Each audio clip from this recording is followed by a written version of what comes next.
So this is Greg Leibert, and you ride for Synergy Cycles right now? Synergy Cycles Big Orange Racing. Great, Big Orange, great. Who are they?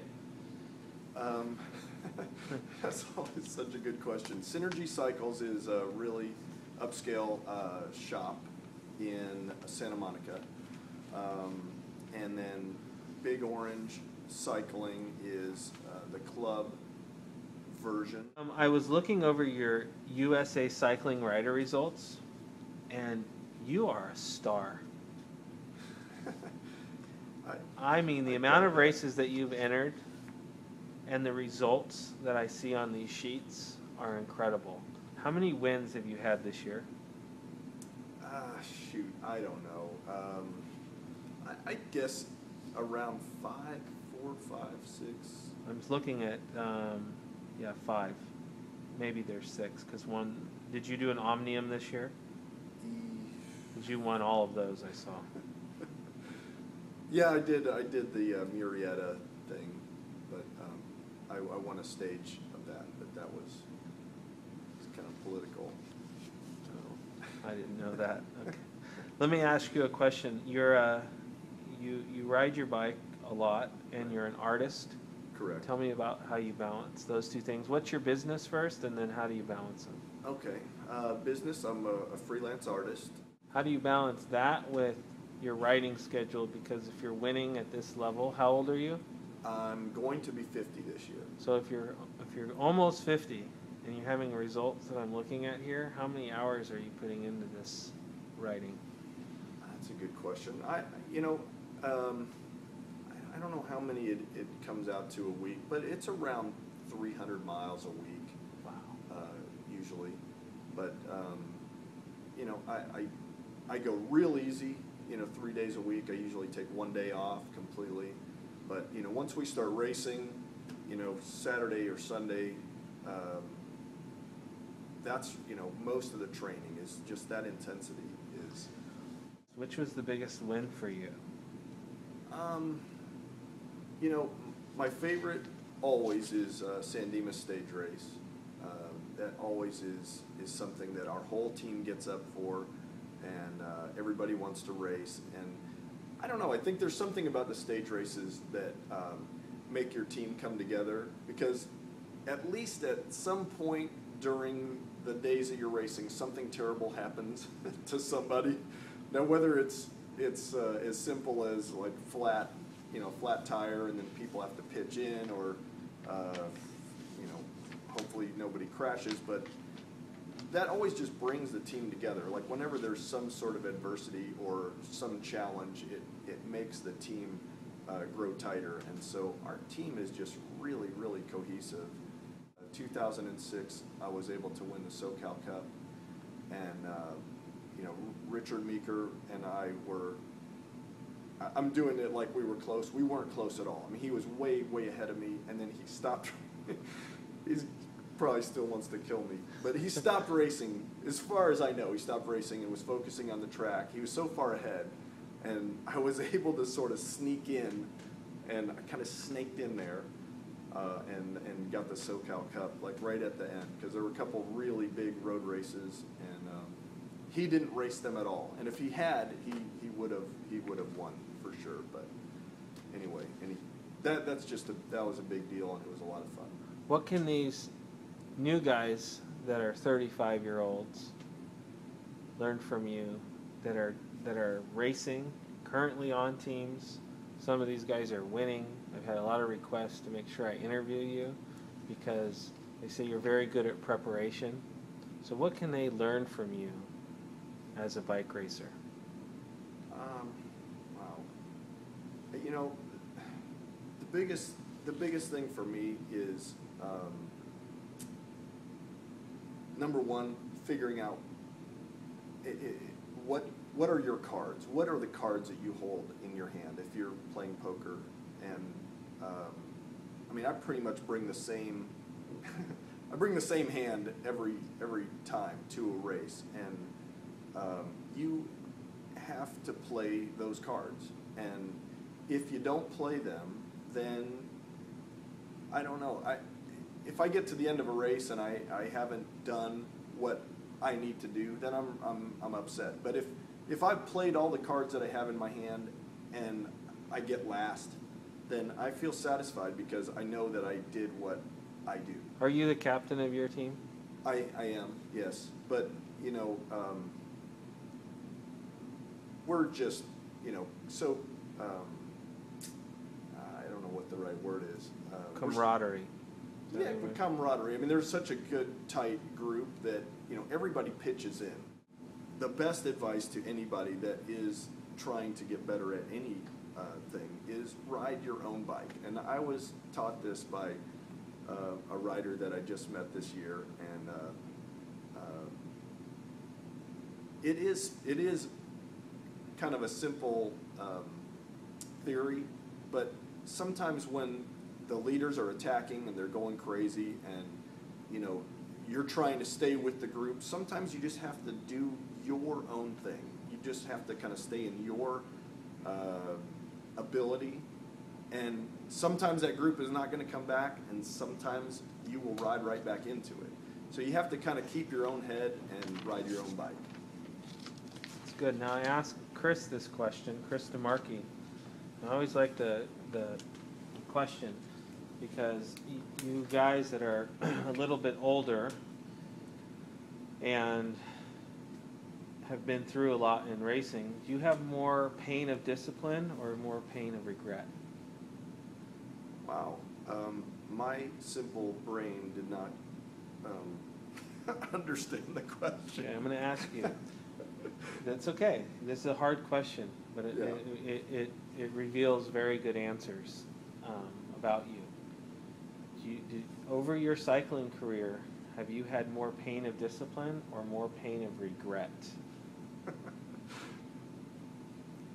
I don't know. I don't have too many regrets.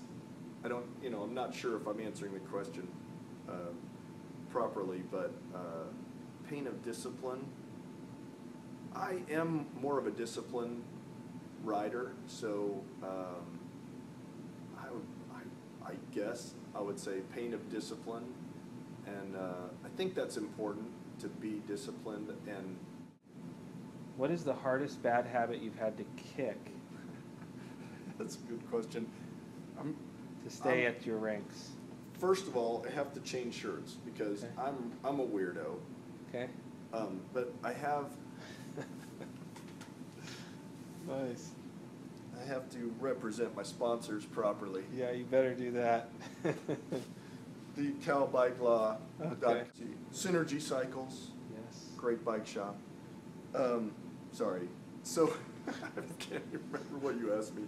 I ask you, what is the hardest bad habit you've had to kick? Oh, that's easy. That's really easy. I am a soda freak.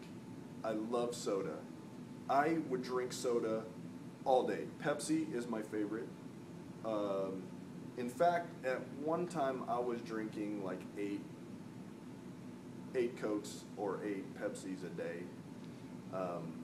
And then I switched to diet, and so I was drinking Diet Cokes. This is like in maybe the 90s, or yeah, I guess this is like in the 90s. I was drinking about 8 Diet Cokes a day, and then I realized that's the stuff in that is really terrible. You don't want that in your body. So I started drinking Pepsi again, and I've gone through points where I've like, kind of weaned it down, and then I'll start drinking it again. I mean, it calls me like crack. I mean, seriously. Not that I know what that is like, but it calls to me, and it says, drink me. But I've been on this kick lately where I'm drinking Diet Cherry Dr. Pepper for whatever reason. I do not know. It is delicious. And they're not even a sponsor. Yeah, but it should be. That when you're really hurting, how do you find the motivation to get up and still train? Well, I mean, if I'm hurting and I'm in bed, I stay in bed. There's a difference between like hurting like during a race, which is not what you asked, but I really do try to follow my body where if I'm tired, I'm tired, and that's it. I need to rest. And I find that I personally have done better if I'm rested. If I'll use, I have a training regimen, and I will do that unless I'm feeling really terrible, and then I will chill. And that is all there is to it.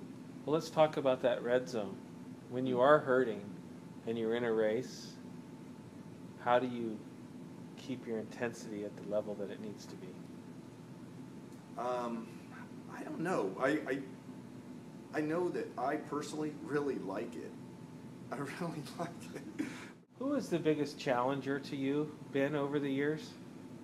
Wow.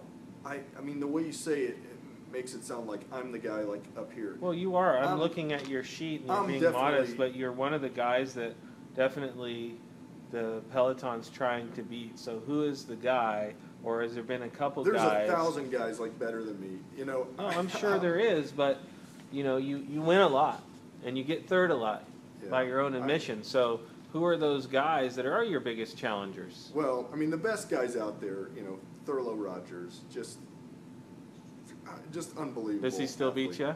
Oh yeah, oh yeah. The times that I beat him is when he lets me have it. That's when I beat Thurlow. He is amazing. He really is amazing, and I love racing with him. And in fact, I'm sorry, I'm diverting from your question, but a few years back we were racing a lot together, and we would like run into each other like warming up. And one time he said to me, "Let's go fast today," and that was just it's got me so stoked because first of all, this guy's a legend, and then he's interested in me and him going fast, and it's like that turns me on so much. I mean, that's all I want to do. I want to go fast from the very beginning of that thing, and then when I'm done, I want to fall off my bike and not be able to ride anymore. If I do it right, that's the way I want to do it. Great. But he's by far the best. And then of course Richard Meeker.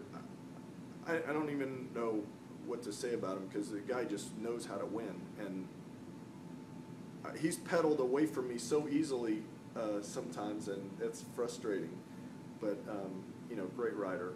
There are so many numerous guys to mention. So, but those two guys stand out. Who would you like to thank for getting you into this sport? Wow. It's funny. There was a guy that I worked with, and he doesn't race bikes, but his name is Brian Sandlin, and when I first came out to California, he and I rode bikes together, and I was riding along the beach, and I was like, this is unbelievable. I love this. And so I went right home and bought a bike, and $300 crummy mountain bike, and I rode it. But I rode it like 8 miles at a time, thinking that was like a lot of miles, and that was kind of funny. But then when our family finally moved out here to California, then I started riding a lot. But he was the guy, Brian Sandlin. Would you like to add anything else? God, I still haven't gotten to my. Yeah, let's see the sponsors. I've got Spy down here who. I saw that on your socks. Those are cool socks. I've got Spy. Michael Marks and Spy have been a great sponsor. Sorry, I've got to put on my screws. So we've got these custom orange. Spy made these for Big Orange. We've got our little logo on here. We've got the little Synergy logo. These are rad. Yeah. So I highly suggest that everybody gets a pair of screws. So anyway. I appreciate you taking the time and doing this with us. You are very kind, and you're a very charismatic guy, and I'm sure cycling fans all over Southern California are going to learn a little bit about you today, and that's the whole point of this. So we really appreciate it. All right. Thank you very much for joining CyclingIllustrated.com. Thanks, guys.